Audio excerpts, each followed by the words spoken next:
영문학과나 뭐 영어 관련 학과를 가고 싶다 뭐 이런 꿈이 있었고 네. 그 공부를 하고 나서 그 영어를 쓰면서 그 세계를 돌아다니는 직업이 없을까 그 찾던 중에 이제 지도 교수님 소개로 플랜 인터내셔널이라고 그 개도국의 빈곤 퇴치를 지원하는 인터내셔널 단체가 있었습니다.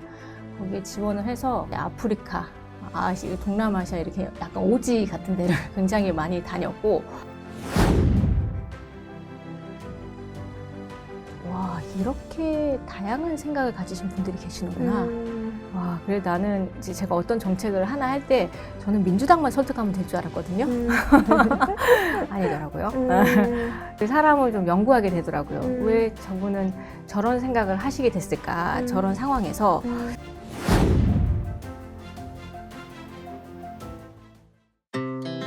Our hearts beat to the city streets. We began to feel the fire. We wanna chase the night, wanna dance to the light. Pull stars from the sky, just two hearts running wild.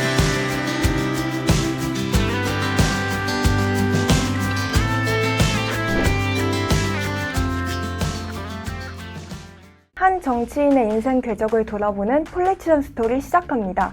안녕하세요. 저는 오늘 진행을 맡은 뉴스핌 신정인 기자입니다. 오늘 함께 진행을 맡아주실 최연혁 교수님 모셨습니다. 네, 반갑습니다. 오늘은 국민의힘 김소희 의원님 모시고 이야기 나눠보겠습니다. 의원님 안녕하세요. 어서 오십시오. 반갑습니다. 그렇게 아니라 웃어보니까 더 반갑네요. 네, 저도요. 의원님 뭐 근황부터 여쭐게요. 네. 벌써 시간이 되게 빠른 것 같아요. 이제 뭐 벌써 2월이에요. 네, 뭐 좀 요즘 어떻게 지내시는지.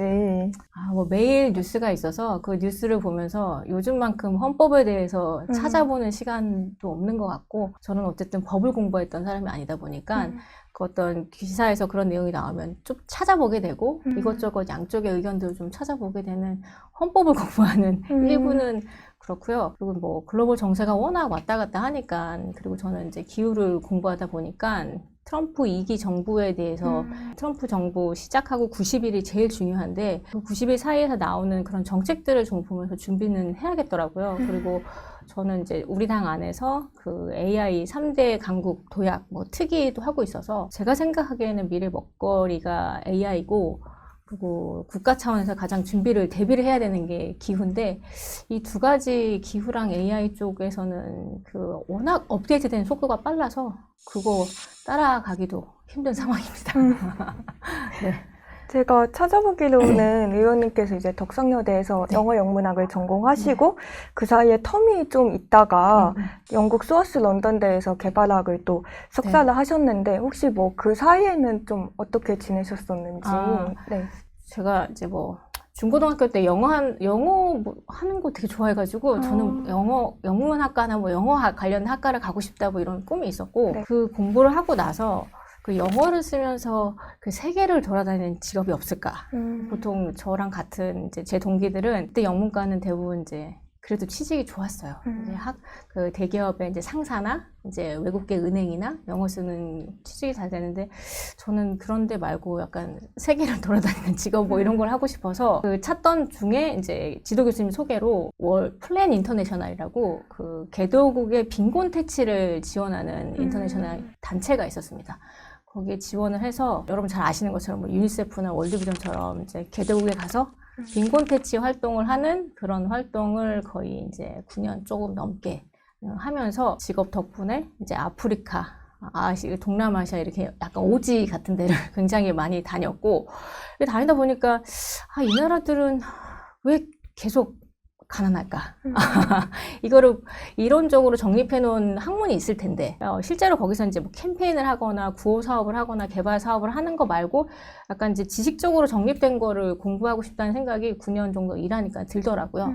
그래서 그 경력을 바탕으로 어느 나라가 제일 유명할까 이 대학으로 그랬더니 이제 플랜 인터내셔널 본부가 영국에 있었어요. 그래서 영국 친구들한테 물어보니까 우리나라가 제일 유명해 하면서 몇 군데 학교를 추천해 줬었는데 그때 이제 맨체스터랑 런던에 있는 대학교를 추천해 줬는데 둘 다 어플라이 했는데 됐어요. 근데 이제 런던에 좀 살아보고 싶어가지고 그래서 이제 런던 소아스를 가게 됐습니다. 네. 거기서 몇 년 보내셨어요?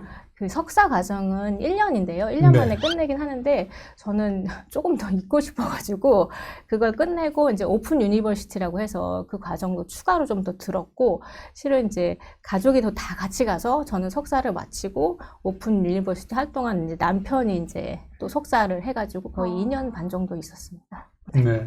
알차게 보내셨군요. 네. 근데 그 양육하고 사실 공부를 그것도 타국에서 좀 병행하기가 어려우셨을 것 같은데. 지금 하라고 그러면 못할 것 같긴 한데요. 네.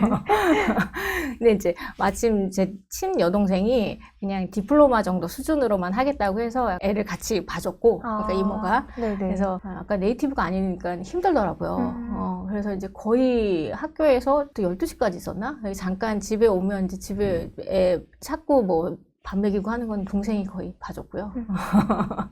그렇게 해서 이제 간신히 근근히 정말 인텐시브한 과정이더라고요. 석사가 1년이다 보니까 읽어야 될 아티클도 되게 많고 근데 또 친구들이 도움을 좀 많이 줬어요. 보통 그 유럽 친구들은 이제 학부를 끝내고 바로 석사를 하는 가정이 많은데 저는 거의 경력이 10년 있는 상황에 결혼까지 와서 애까지 데리고 오니까 그 친구들이 오히려 막 저한테 이제 막 정리된 노트도 야 이거 보고 해, 뭐 약간 이런 식으로 하고 세미나 할 때도 이 아티클 약간 서머리한 것들을 좀 제 속도가 좀 느리니까 그런 것들도 품앗이로 많이 도와줘서 네 근근히 땄습니다. 네.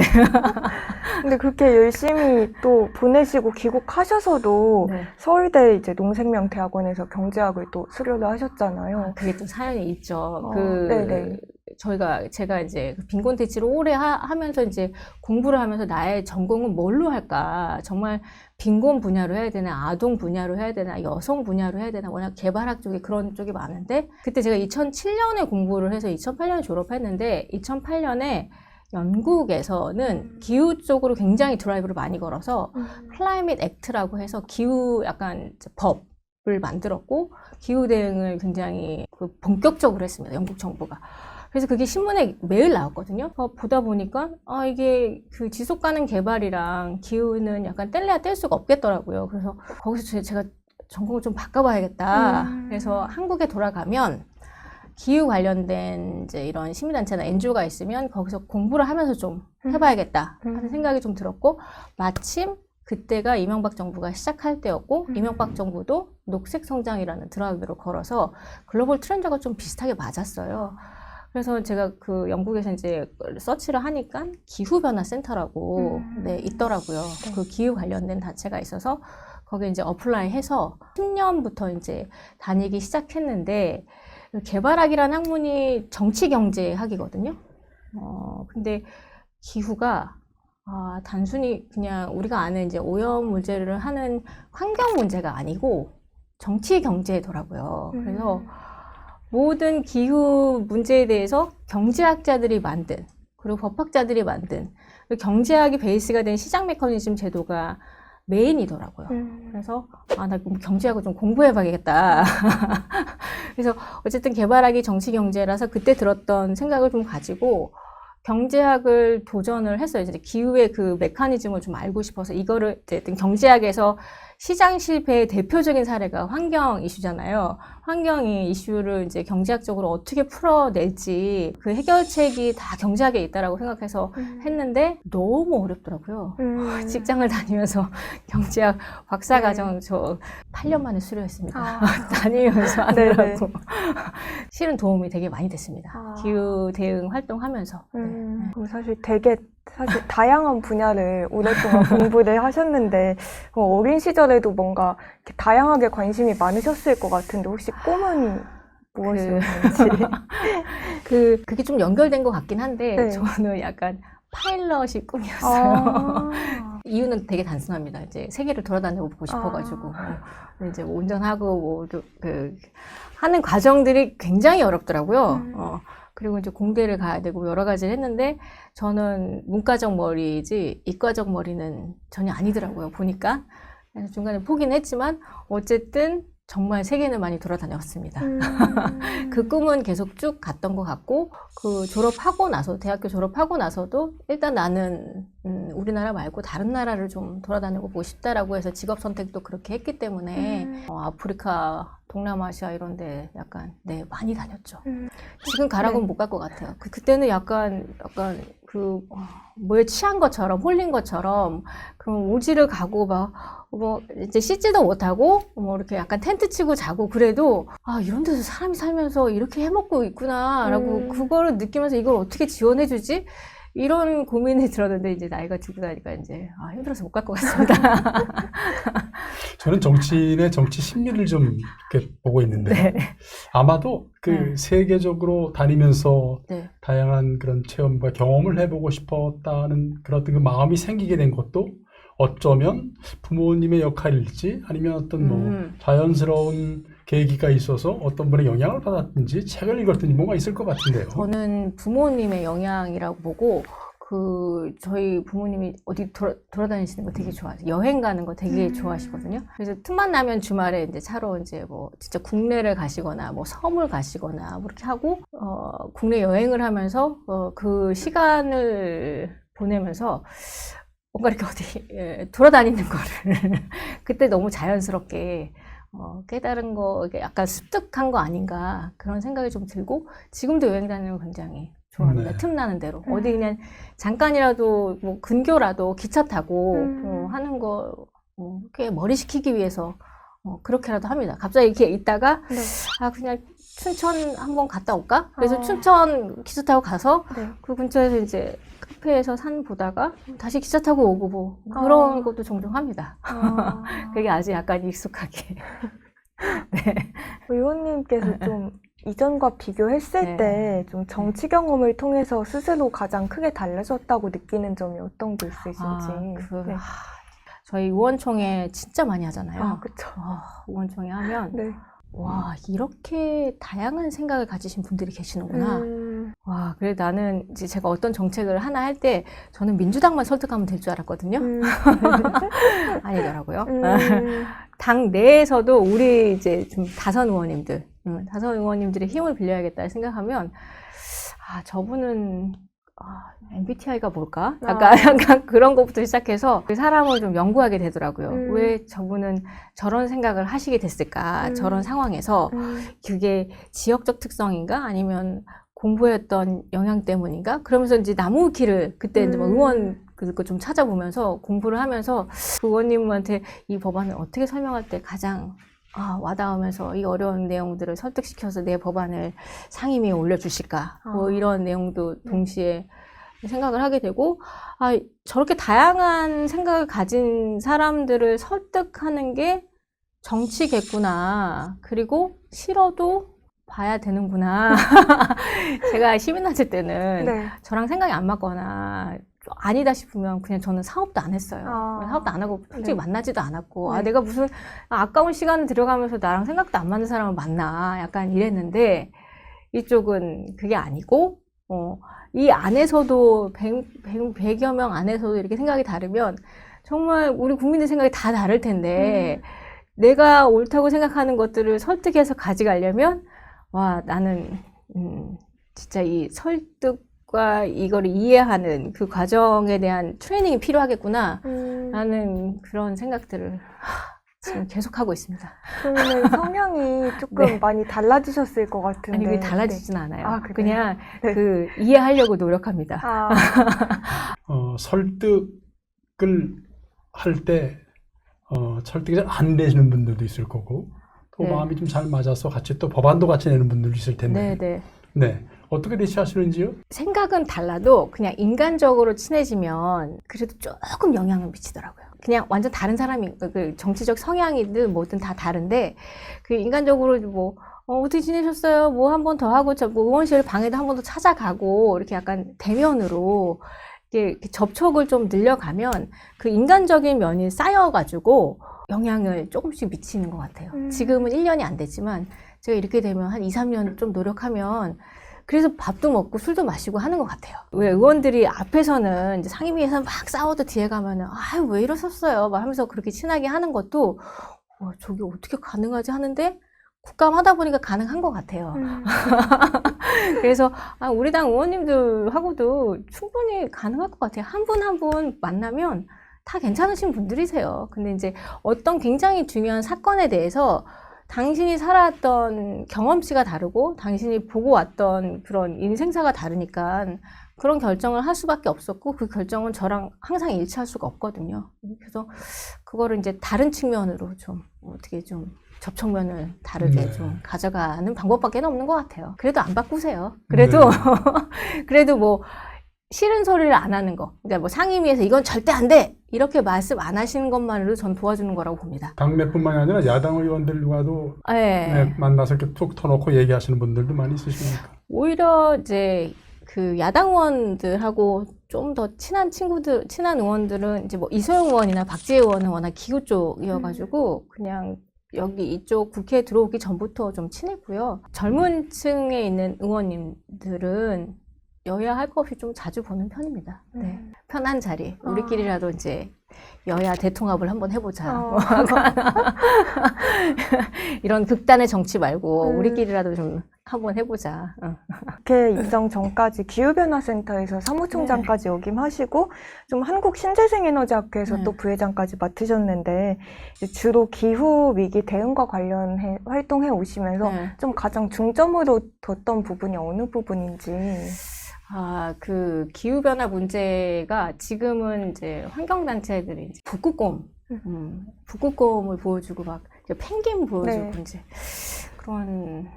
그런 이슈를 통해서 감성적으로 접근을 하는 경우가 많았는데 기후는 공부하면 할수록 그 기후변화를 일으키는 원인이 온실가스잖아요. 온실가스는 우리가 에너지를 태우면서 화석연료를 태우면서 발생을 하는 거고 그 화석연료를 태우는 모든 과정은 산업활동이랑 연관이 돼 있어요. 그러다 보니까 이게 그냥 단순히 이제 환경을 보호하는 그런 차원의 문제는 아닌 거예요. 기후 대응은 한 나라가 성장을 하려면 공장을 돌리든 뭘 하든 에너지를 써서 경제 성장을 해야 되는데 이 경제 성장을 하면 필연적으로 온실가스가 배출할 수밖에 없는 국가의 리더로서는 우리는 계속 성장할 겁니다 하는데 그러면 온실가스는 어떻게 줄이지? 뭐 이런 부분이 계속 교차되는 굉장히 복잡 다단한 이슈인데 이걸 너무 단순하게 감성적으로만 접근하는 거 아닌가 하는 그런 고민들이 되게 많았고요. 그래서 이 과정들을 좀 에너지 문제나 뭐 이런 경제 산업 전반에 걸쳐서 좀 얘기하고 싶었고요. 단순히 이제 뭐 물 오염, 토양 오염 하고는 기후변화는 원인 자체가 다르기 때문에 또 다른 접근을 해야 되고 기후변화 문제야말로 글로벌 이슈인데 글로벌 차원에서 우리나라가 국력과 국익과 이걸 지키면서 국격을 동시에 어떻게 지킬 수 있느냐 그 밸런스를 어떻게 찾아가느냐 이게 진짜 고민해야 되는 지점이더라고요. 환경단체가 왜 이걸 뭐 온실가스를 안 줄입니까? 뭐 이렇게 단순히 요구하는 거랑은 정말 다른 차원의 문제인데 그걸 앤서니 기든스라는 사회학자가 굉장히 중요하게 얘기했는데 그런 부분들을 전달하고 싶었는데 이게 좀 어렵더라고요. 근데 그 전달하는 목소리를 내는 거를 14년 동안 했는데 잘 안 되더라고요. 네. 그러니까 뭐가 안 됐다는 말씀이시죠? 국민들한테 인식시키는 거. 네. 이 기후변화 문제가 다 중요하다고 지금은 아시지만 이게 지금 당장의 내 삶을 바꾸려고 행동을 액션으로 옮기는 그 인식과 액션의 갭을 줄이는 거 그것도 좀 어렵고 그 국가 차원에서 정책을 마련해가지고 기후 대응에 예산을 좀 더 쓰게끔 해야 되는데 그게 아니라 예전 거에 그냥 그 화석연료 기반의 그런 산업에 아직 더 그쪽은 지금 아직도 수익이 나오니까 거기에 투자를 해서 그냥 그 현상을 유지하려고 하는 그 심리 그걸 이렇게 시프트 하려는 뭐라고 해야 돼 유도해야 되는 그 목소리를 이제 그거를 바꾸려고 하는 그 시도가 시민단체로서는 한계가 좀 있더라고요.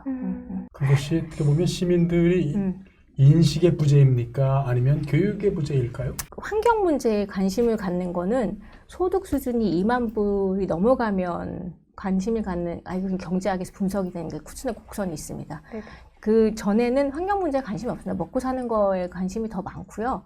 그때는 오염물질을 배출하든 말든 내가 지금 당장 먹고 사는 게 훨씬 더 중요해. 그래서 우리가 예전에 돌이켜보면 1960, 70년대, 80년대 막 할 때는 그냥 공장에서 매연 다 뗐습니다. 그 회색 연기가 나와도 와 우리가 이걸로 잘 먹고 잘 살 수 있으니까 괜찮아. 그때는 사람의 목숨을 잃어서라도 우리가 성장을 하면 다행이야.